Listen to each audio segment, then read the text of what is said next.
Hi everyone, this is Mrs. Gomez. I have my kitty here with me. Her name's Kit. She's going to join us for today's reading. We'll see how long she stays. Hopefully you've been enjoying Edward and his journey. So tonight we're going to read chapter 18 and 19. Brace yourselves for chapter 18 and 19. All right, so Bryce and Sarah Ruth had a father. Early the next morning, when the light was gray and uncertain, Sarah Ruth was sitting up in bed, coughing, and the father came home. He picked Edward up by one of his ears and said, "I ain't never." "It's a baby doll," said Bryce. "Don't look like no baby doll to me." Edward, hanging by one ear, was frightened. This, he was certain, was the man who had crushed the heads of China dolls. "Jangles," said Sarah Ruth between coughs. She held out her arms. "He's hers," said Bryce. "He belongs to her." The father dropped Edward on the bed, and Bryce picked up the rabbit and handed him to Sarah Ruth. "It don't matter anyway," said the father. "It don't make no difference, none of it." "It does so matter," said Bryce.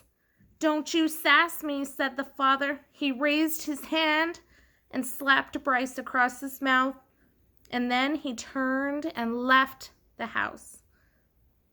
"You ain't got to worry about him," said Bryce to Edward. "He ain't nothing but a bully, and besides, he don't hardly ever come home." Fortunately, the father did not come home that day. Bryce went out to work, and Sarah Ruth spent the day in bed, holding Edward in her lap and playing with the box filled with buttons. "Pretty," she said to Edward as she lined up the buttons on the bed and arranged them into different positions. Sometimes, when a coughing fit was particularly bad, she squeezed Edward so tight that he was afraid he would crack in two. Also, in between coughing fits, she took to sucking on one or the other of Edward's ears. Normally, Edward would have found intrusive, clingy behavior of this sort very annoying. But there was something about Sarah Ruth. He wanted to take care of her. He wanted to protect her. He wanted to do more for her. At the end of the day, Bryce returned with a biscuit for Sarah Ruth and a ball of twine for Edward. Sarah Ruth held the biscuit in both hands and took small, tentative bites. "You eat that up, honey. Let me hold Jangles," said Bryce. "Him and me got a surprise for you." Bryce took Edward off in a corner of the room and with his pocket knife cut off the lengths of twine and tied them to Edward's arms and feet, and then tied the twine to the sticks of wood. "See, all day I've been thinking about it," Bryce said. "What we're going to do is make you dance." Sarah Ruth loves dancing. Mama used to hold on to her and dance around the room. "You eating that biscuit?" Bryce called out to Sarah Ruth. "Uh-huh," said Sarah Ruth. "You hold on, honey. We got a surprise for you." Bryce stood up. "Close your eyes," he told her.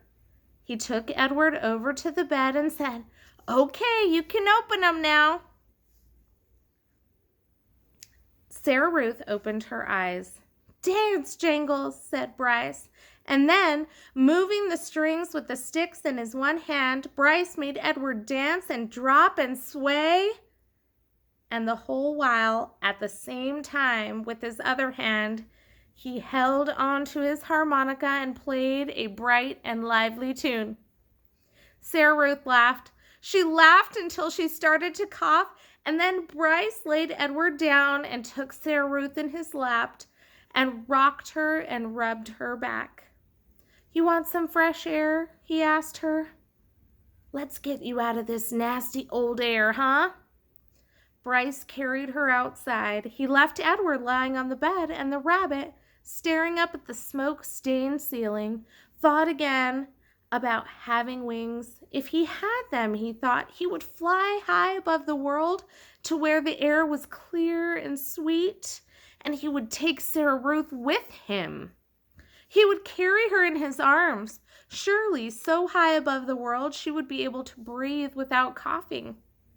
After a minute, Bryce came back inside, still carrying Sarah Ruth. "She wants you too," he said. "Jangles," said Sarah Ruth. She held out her arms. So Bryce held Sarah Ruth, and Sarah Ruth held Edward, and the three of them stood outside. Bryce said, "You gotta look for fallen stars. Them are the ones with magic." They were quiet for a long time, all three of them looking up at the sky. Sarah Ruth stopped coughing. Edward thought that maybe she had fallen asleep.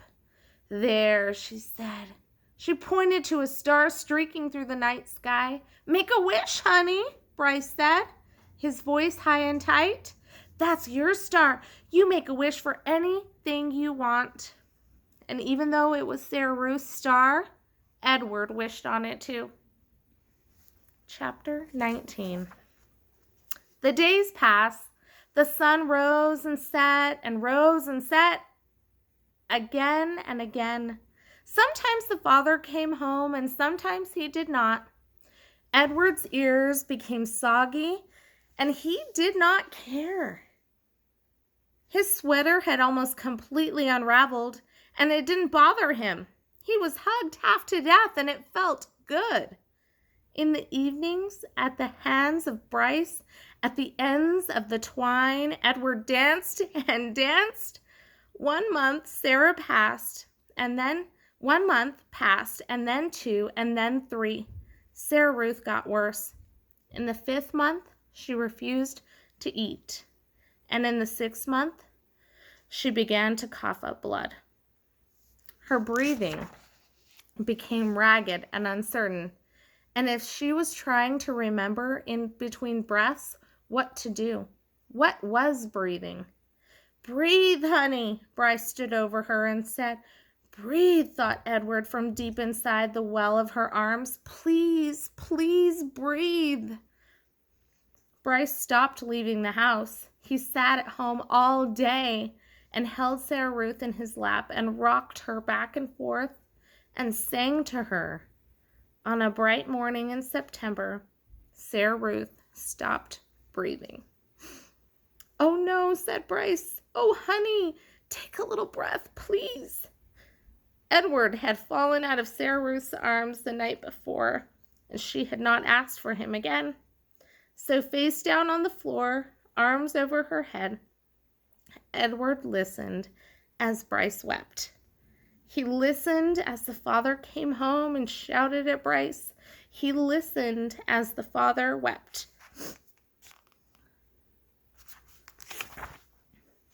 "You can't cry," Bryce shouted. "You got no right to cry. You never even loved her. You don't know nothing about love." "I loved her," said the father. "I loved her." "I loved her too," thought Edward. "I loved her. And now she is gone. How could this be?" he wondered. How could he bear to live in a world without Sarah Ruth? The yelling between the father and son continued, and then there was a terrible moment when the father insisted that Sarah Ruth belonged to him, that she was his girl, his baby, and that he was taking her to be buried. "She ain't yours," Bryce screamed. "You can't take her. She ain't yours." But the father was bigger and stronger, and he prevailed. He wrapped Sarah Ruth in a blanket and carried her away. The small house became very quiet. Edward could hear Bryce moving around, muttering to himself. And then finally, the boy picked Edward up. "Come on, Jangles," Bryce said. "We're leaving. We're going to Memphis."